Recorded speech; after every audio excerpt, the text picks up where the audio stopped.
శాసన మండలి ప్రతిపక్ష నేత సిరికొండ మధుసూదనాచారి నేడు తెలంగాణ భవన్లో ప్రెస్ మీట్ నిర్వహించారు. అనంతరం మీడియాతో మాట్లాడుతూ సీఎం రేవంత్ రెడ్డిపై మండిపడ్డారు. రేవంత్ గత ఏడాది చెప్పిన 40,000 కోట్ల రూపాయల పెట్టుబడుల్లో ఒక్క రూపాయి కూడా రాష్ట్రానికి రాలేదు. కానీ పెట్టుబడులు తెచ్చానంటూ రేవంత్ గొప్పలు చెప్పుకుంటున్నాడు అని తెలిపారు.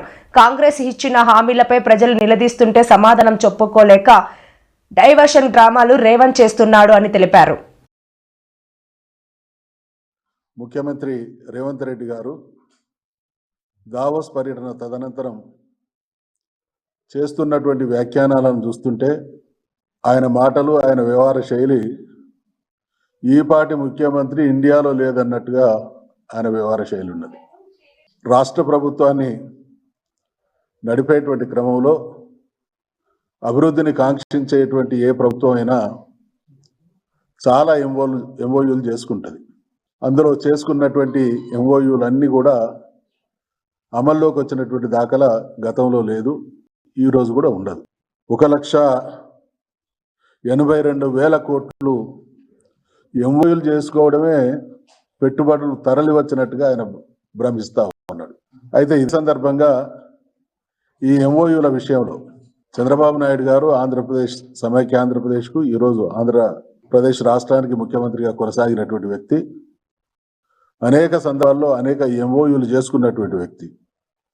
ఎంఓయూల విషయంలో చంద్రబాబు నాయుడు గారి కామెంట్ ఏంటంటే, దావోస్లో జరిగేది ఓన్లీ నెట్వర్కింగ్ మాత్రమే, అంతకుమించి అక్కడ ఏమీ ఉండదు అని ఆయన అంటున్నాడు.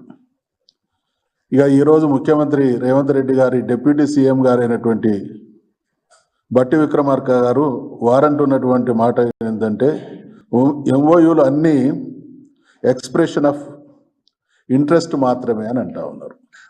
ఒకవైపు అభిప్రాయాలు, వాస్తవాలు ఆ రకంగా ఉంటే ఈ దేశంలో ఏ రాష్ట్ర ముఖ్యమంత్రి ఎన్నడూ దేని విధంగా ఇంత పెద్ద ఎత్తున ఎంఓయూలు చేసుకున్నాం, ఈ పెట్టుబడులు వచ్చినటువంటి భ్రమింపజేసేటువంటి మాటలు ముఖ్యమంత్రి మాట్లాడుతూ ఉన్నాడు. ఇదే ముఖ్యమంత్రి గడిచిన సంవత్సరం కూడా దావోస్లో ఎంఓయూలు చేసుకున్నారు. ఆ రోజు వాళ్ళు చేసుకున్నటువంటి ఎంఓయూల విలువ 40,000 కోట్లు. దాంట్లో ఇప్పుడు మాకున్నటువంటి సమాచారం ప్రకారం 10-12,000 కోట్లు మాత్రమే మెటీరియలైజ్ అయినాయి.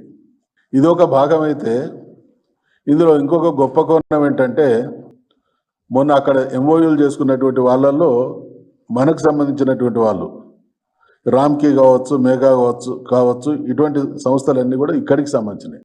వీళ్ళు కూడా పెద్ద ఎత్తున అక్కడ ఎంఓయూలు చేసుకున్నారు.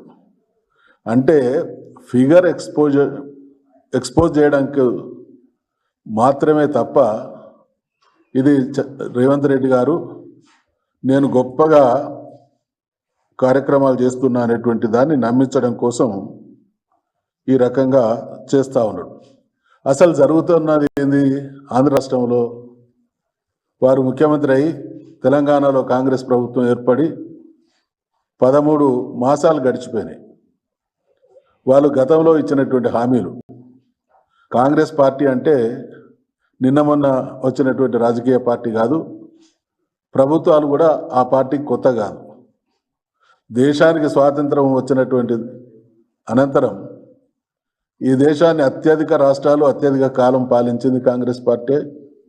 ఈ దేశాన్ని పాలించింది కూడా కాంగ్రెస్ పార్టీ. అటువంటి పార్టీ అధికారంలోకి రావడం కోసం తెలంగాణ రాష్ట్రాన్ని అనేక రకాలుగా, రాష్ట్రం ఏర్పడక ముందు తెలంగాణ ప్రాంతాన్ని సర్వనాశనం చేయడంలో ఘనమైనటువంటి పాత్ర పోషించినటువంటి పార్టీ కాంగ్రెస్ పార్టీ.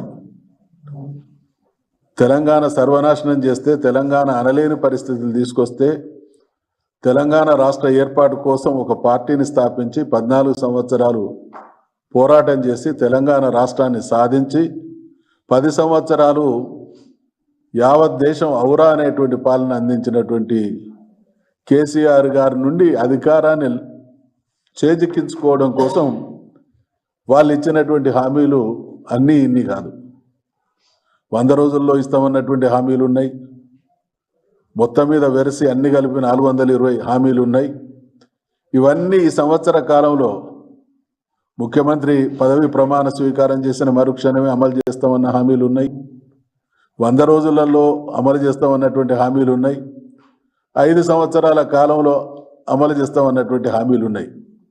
ఈ ఏ ఒక్క హామీ కూడా అమలు కానటువంటి పరిస్థితులలో రాష్ట్రంలో ఉండేటువంటి ప్రజలందరూ ఈ ప్రభుత్వం మీద దుమ్మెత్తి పోస్తూ ఉంటే, వ్యక్తిగతంగా రేవంత్ రెడ్డి గారిని కూడా ప్రజలు నిలదీసేటువంటి పరిస్థితి వస్తూ ఉంటే, ఆ పరిస్థితి నుంచి తప్పించుకోవడం కోసం అటెన్షన్ డైవర్షన్ కార్యక్రమాలు అనేకం ముఖ్యమంత్రి గారు కాంగ్రెస్ పార్టీ కొనసాగిస్తూ ఉన్నది.